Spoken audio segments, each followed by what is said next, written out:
दोस्तों आज हम लोग लंबाई एवं गति का मापन एक महत्वपूर्ण चैप्टर है। लंबाई एवं गति का मापन कक्षा 6 के साइंस का ये 5वां अध्याय है। ठीक ना, ये 5वां अध्याय है, महत्वपूर्ण है। साधारण सी बात रहती है लेकिन महत्वपूर्ण सब बात रहती है जो पढ़ना चाहिए। ठीक ना, पहला, दूसरा और तीसरा, चौथा, फर्स्ट, सेकेंड, थर्ड और फोर्थ, ये चारों अध्याय हमने अपने चैनल पे डाला हुआ है, आप लोग जाके पढ़ सकते हैं। ठीक ना, अभी ये हम पढ़ते हैं। दीपा एक जिज्ञासु बालिका है जो 11 वर्ष की है और हरियाणा प्रांत के एक नगर में रहती है। विद्यालय का नाम सत्र आरंभ हो चुका है। दीपा को विद्यालय के लिए नई वर्दी चाहिए क्योंकि उसका कद बढ़ गया है। उसकी माँ ने कपड़े की दुकान पर ले जाती है। वह 2 मीटर लंबे कपड़े का टुकड़ा मांगती है। दुकानदार एक धातु की मापक छड़ से कपड़े को नाप देता है। ठीक, उसके बाद दर्जी लचीले मापन फीते से दीपा की वर्दी का माप लेती है। उसकी माँ दर्जी से कहती है कि वर्दी की लंबाई 4 उंगली चौड़ाई के बराबर रखे। गाँव में ऐसे ही कहा जाता है, इसलिए किताब में दिया हुआ है, रिलेट कर पाए। ये फीता है, ठीक ना, ये वही लकड़ी है, लकड़ी नुमा। देखिए आगे पढ़ेंगे। दीपा अपने अनुभव विद्यालय के मित्र अनीस, हरदीप, पद्मा और तस्नीमा के साथ साझा करती है। इससे उनके बीच चर्चा आरंभ हो जाती है इसी चीज़ का, नापने का, मापन का, हम कैसे मापते हैं। ठीक, हरदीप कहता है मैंने अपनी दादी माँ को अपने हाथ की लंबाई से मापते देखा है। क्या आपने कभी किसी किसान को खेत की क्यारियाँ बनाने के लिए खेत की लंबाई मापते हुए देखा है? बिल्कुल, हम लोग मापते हैं। वह चलता है और अपने कदमों की संख्या गिन लेता है। पद्मा कहती है कि अरे कदम ही नहीं, कभी कोई मापने के लिए अपने पैर के पंजे की भी लंबाई मापने का उपयोग करता है। अनीस ने कहा। दीपा उत्साह से कहती है शरीर के अंगों का उपयोग कर लंबाई मापना बहुत रोचक होगा। आओ हम भी शरीर के अंगों का उपयोग करके कुछ मापते हैं। हमें क्या मापना चाहिए? अच्छा, आओ हम अपनी कक्षा कक्ष में रखे मेज की लंबाई मापते हैं। तस्लीम कहती है कि पद्मा बात आगे बढ़ाते हुए कहती है कि और इसको मापने के लिए हम शरीर की किस अंग का उपयोग करेंगे? दीपा कहती है मैं हाथ के पंजे की चौड़ाई का उपयोग करेंगे। मैं दिखाती हूँ यह कैसे किया जाता है। देखिए बिल्कुल इस तरह से अभी भी हम लोग करते हैं। हमने अपनी माँ को इसका उपयोग करते हुए देखा है। वह इसे बालिस्त यानी कि हैंड स्पैन कहती है। हरदीप ने कहा अच्छा आओ हम अपने माप को अंकित करते हैं। मापने के लिए बालिस्त का उपयोग। देखिए मेज की लंबाई मापा है। अनीस मापा है जिसको 13 से छोटा थोड़ा सा अधिक हुआ। पद्मा को 13 हुआ। तस्लीम को 13 से थोड़ा सा कम हुआ। दीपा को 13 और 14 के बीच में हुआ। हरदीप को 14 हुआ। कहना क्या चाह रहा है वो आगे पढ़ लीजिए। पद्मा कहती है अरे मेज की लंबाई के माप में हम सभी के बालिस्तों की संख्या तो भिन्न भिन्न प्राप्त हुई है। तब हम बालिस्तों की मेज की लंबाई के बारे में क्या कह सकते हैं, परंतु ये संख्या भिन्न क्यों होनी चाहिए? हरदीप विचारपूर्वक पूछता है। तस्लीम कहती है मुझे लगता है इसका कारण हमारे बालिस्तों की माप अलग अलग होना है। बिल्कुल, अनीस ने सुलझाया। आओ अपनी जांच करते हैं। अब उन पांचों ने अपनी अपनी बालिस्त यानी कि हाथ की एक दूसरे के साथ रखे और निष्कर्ष पर पहुंचा कि बालिस्तों की लंबाई तो भिन्न भिन्न है। दीपा विचारपूर्वक कहती है कि संभवतः यही कारण है कि लोग किसी वस्तु की लंबाई मापने के लिए पैमाने या फिर मापन फीते का उपयोग करते हैं। जब दीपा और उसके साथ अपने अपने बालिस्त की लंबाई से मेज की लंबाई की तुलना करते हैं तो मेज की लंबाई को बालिस्तों की संख्या के रूप में व्यक्त करते हैं। यहाँ मापने के लिए उपयोग में लाया गया बालिस्त एकमात्र यूनिट का उदाहरण है। अतः लंबाई 2 भागों में व्यक्त किया जा गया, संख्या और मात्रक। उदाहरण के लिए यदि मेज की लंबाई 13 बालिस्त के समान है तो 13 संख्या और बालिस्त उसका मापन है। तथापि बालिस्त और उसके समान अन्य मात्रक जैसे कि हाथ, पैर, मुट्ठी, उंगली की लंबाई भिन्न भिन्न व्यक्तियों की भिन्न भिन्न हो सकती है। अतः एक ऐसे मात्रक की आवश्यकता है जिससे अलग अलग लोगों द्वारा लिया गया एक ही लंबाई का माप एक ही समान है। इतनी कहानी बस हम इसी चीज़ को जानने के लिए पढ़ा है, एक लंबाई का माप एक समान हो। ठीक है, देखिए प्राचीन काल से ही भारत में मापन प्रणालियों को एक समृद्ध इतिहास रहा है। प्राचीन भारतीय साहित्य में कुछ मात्रकों का वर्णन है जैसे कि अंगुल, उंगली की चौड़ाई, बहु अंगुल, धनुष, योजन आदि। इसका उपयोग कलाकृति, वस्तुकला और नगर नियोजन में होता था। बढ़ई और दर्जी जैसे पारंपरिक शिल्पकार आज भी उंगली का उपयोग करते हैं, अंगुल का उपयोग सिंधु सरस्वती यानी कि हड़प्पा सभ्यता के उत्खनन स्थलों से प्राप्त अनेक वस्तुओं में रेखांकित चित्र पाए गए जो पैमाने हो सकते हैं। देखो मानक मात्रक, ठीक है। संसार के विभिन्न भागों में समय के साथ साथ विभिन्न प्रकार की प्रणालियां विकसित हुई, तथापि जब लोगों ने एक स्थान से दूसरे स्थान की यात्रा करना प्रारंभ किया तो इससे बहुत भ्रम उत्पन्न हुआ। इसका परिणाम यह हुआ कि संसार के विभिन्न देश एक साथ आए तथा मापन के मानक मात्रकों के विषय में एकत्रित होने लगे तथा उन्हें अपनाने लगे। आजकल उपयोग में लाई जाने वाली मात्रक प्रणाली को अंतर्राष्ट्रीय मात्रक प्रणाली कहते हैं। क्या कहते हैं? अंतर्राष्ट्रीय मात्रक प्रणाली अथवा SI international system of units का शॉर्ट फॉर्म है SI। ये भी याद रखेंगे कि SI का क्या फुल फॉर्म होता है। SI का फुल फॉर्म क्या होता है? इंटरनेशनल सिस्टम ऑफ यूनिट, ठीक ना, मात्रकों के रूप में जाना जाता है। लंबाई का SI मात्रक मीटर होता है। लंबाई का SI मात्रक मीटर होता है और इसका प्रतीक m है। चित्र 5.2 में 1 मीटर पैमाना दर्शाया गया है। 1 मीटर यानी कि 1 m को 100 बराबर भागों में विभाजित किया जाता है। प्रत्येक भाग को 1 सेंटीमीटर कहा जाता है। इससे क्या अनुभव होता है कि 1 मीटर में 100 सेंटीमीटर होता है, ठीक है। संभवतः आप मीटर पैमाने के एक छोटे से भाग से परिचित हैं जो आमतौर पर 15 सेंटीमीटर लंबा होता से 5.3 में दिखाया गया है। कौन सा 5.3 नीचे होगा, ठीक है, आगे पढ़ लेंगे, हम देख लेंगे। अभी पढ़ते 15 सेंटीमीटर पैमानों को ध्यान से देखिए। इसमें CM में 0 से 15 तक अंकन है। 2 बड़े बड़े चिन्हों के बीच के 2 भाग की लंबाई 1 सेंटीमीटर है, जैसे कि 1 से 2 के बीच अथवा 5 से 6 के बीच। ध्यान दीजिए कि 1 सेंटीमीटर लंबाई के बराबर को फिर 10 बराबर भागों में विभाजित किया गया है। इन छोटे भागों में प्रत्येक की लंबाई को मिलीमीटर कहते हैं, ठीक है। अब मिलीमीटर आ गया।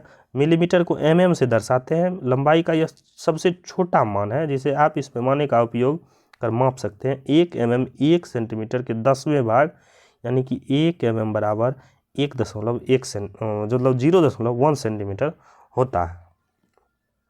यही है जो हम तभी बता रहे थे। इसी में 1 2 मतलब इधर से 0 1 2 3 4 इसी के बीच में देखिए 1 2 3 4 5 इसी तरह से 10 है।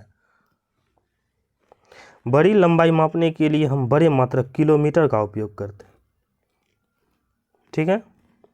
और जो 1000 मीटर के बराबर होता है, छोटी लंबाई मापने के लिए हम छोटे मात्रक का उपयोग करते हैं, सेंटीमीटर या मिलीमीटर। देखिए 1 किलोमीटर में 1000 मीटर होता है। 1 किलोमीटर में 1000 मीटर और 1 मीटर में 100 सेंटीमीटर होता है। ये हाइलाइटर तो गड़बड़ हो गया। 1 मीटर में 100 सेंटीमीटर होता है और 1 सेंटीमीटर में 100 mm होता है यानी कि मिलीमीटर होता है। यहाँ पढ़ेंगे। आपने कुछ पैमाने में एक अन्य प्रकार का अंकन भी देखा होगा। इस पैमाने में यह अंकन इंच में होता है, जहाँ 1 इंच बराबर 2.54 सेंटीमीटर होता है। पहले के दिनों में लंबाई मापने के लिए इंच का प्रयोग होता था, फुट का प्रयोग होता था। इनका उपयोग अभी भी कुछ लोग करते ही हैं। लंबाई मापने की सही विधि क्या है? किसी वस्तु की लंबाई मापने के लिए हमें एक उपयुक्त पैमाने की आवश्यकता होती है। उदाहरण के लिए यदि आपको आपकी पेंसिल की लंबाई मापनी है तो 15 सेंटीमीटर पैमाने का उपयोग कर सकते हैं। इसी प्रकार किसी कक्ष की लंबाई मापने के लिए मीटर पैमाना या फिर मात्रक फीते का आवश्यकता पड़ता है।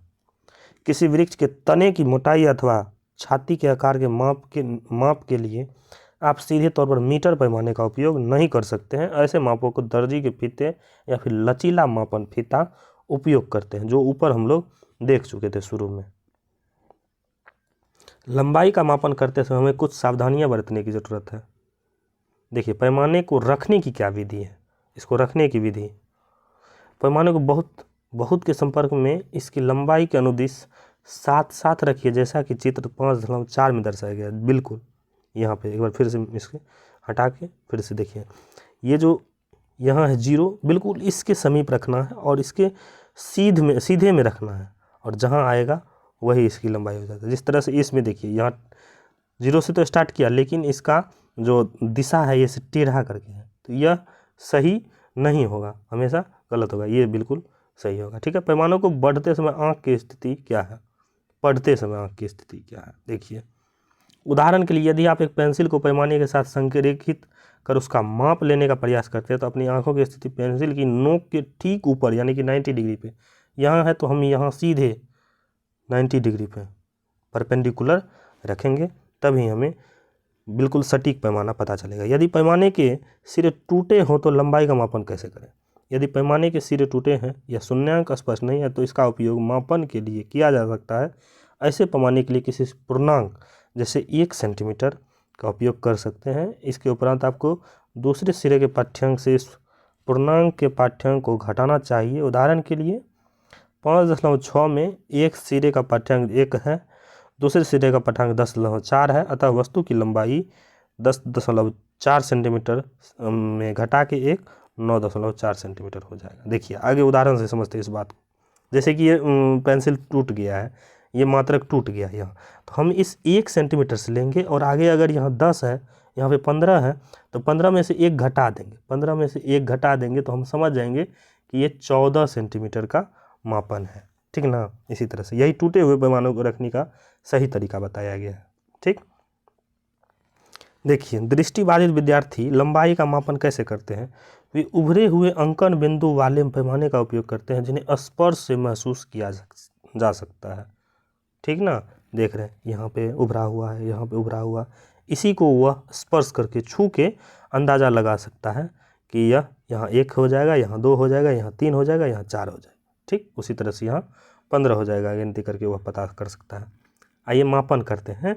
लंबाई मापने के लिए अपने आसपास की कुछ वस्तुएं लीजिए, जैसे कंघी, पेन, पेंसिल, रबर। मीटर पैमाने से इसकी लंबाई का एक एक करके मापन कीजिए और उसे तालिका 5.2 में लिख लीजिए। ठीक ना? इसमें ठीक ना? आगे बढ़ते हैं जल्दी। लंबाई लिखते समय मात्रक लिखना बिल्कुल ना भूलें। सबसे महत्वपूर्ण पॉइंट है, मात्रक लिखना ना भूलें कभी भी नहीं। आपके परिणाम के 2 भाग होंगे, एक भाग अंक होगा और दूसरा भाग मापन होगा। अंक जो लिखेंगे लेकिन उसके साथ मापन जब तक नहीं देंगे तब तक पता नहीं चलेगा, क्योंकि मिलीमीटर, सेंटीमीटर और किलोमीटर का बहुत का फ़र्क होता है। आपकी कक्षा में आपके कुछ मित्रों ने उन्हीं वस्तुओं की लंबाई मापी होगी जिनका मापन आपने किया है। आपके द्वारा मापी गई किसी वस्तु की लंबाई की तुलना अपने मित्र द्वारा मापी गई उसी वस्तु की लंबाई से करें। क्या मापी गई लंबाई समान है या फिर थोड़ी भिन्न है? यदि समान नहीं है तो भिन्न होने के संभावित कारणों का चर्चा करें। लंबाई मापने वाले कुछ उपकरण लचीले पदार्थ क्यों बने हुए थे, ये सोच रहा है। चलिए तुम्हारे सूचन का भी हम जवाब आगे दे देंगे। मात्रकों के प्रतीक मीटर में भी वही रहते हैं जो हम अंग्रेजी में लिखते हैं। अतः किलोमीटर का संकेत km होता है, मीटर का m होता है, सेंटीमीटर का cm होता है, mm यानी कि मिलीमीटर। ध्यान दें कि इन संकेतों का पहला अक्षर भी अंग्रेजी वर्णमाला का छोटा अक्षर ही होता है। ठीक ना? mm लिखा हुआ है तो ये m छोटा है, ये भी और ये भी, यानी कि ये m बड़ा M, कैपिटल M ऐसे करके संकेत नहीं देते हैं। ठीक ना? देखिए वाक्य के आरंभ में ना रहे। मात्रकों और के संकेतों के बहुवचन बिल्कुल नहीं होते हैं। ठीक है, इसलिए इसके अंत में s नहीं लगता है, यानी कि mm है, मिलीमीटर, तो ये 5 मिलीमीटर होता है तो 5 मिलीमीटर, मीटर्स बिल्कुल भी नहीं होता, इसे हम ऐसे प्रदर्शित नहीं करते। ठीक ना? चलिए आगे बढ़ते हैं। मात्रक के संकेत के अंत में बिंदु का चिन्ह नहीं लगाया जाता है। मात्रक का मान लिखते समय संख्या और मात्रक के बीच में स्थान छोड़ना होता है। हम लोग तो ऐसे ही ये सब चीज़ को नहीं जानते थे, लेकिन बहुत इंपॉर्टेंट है।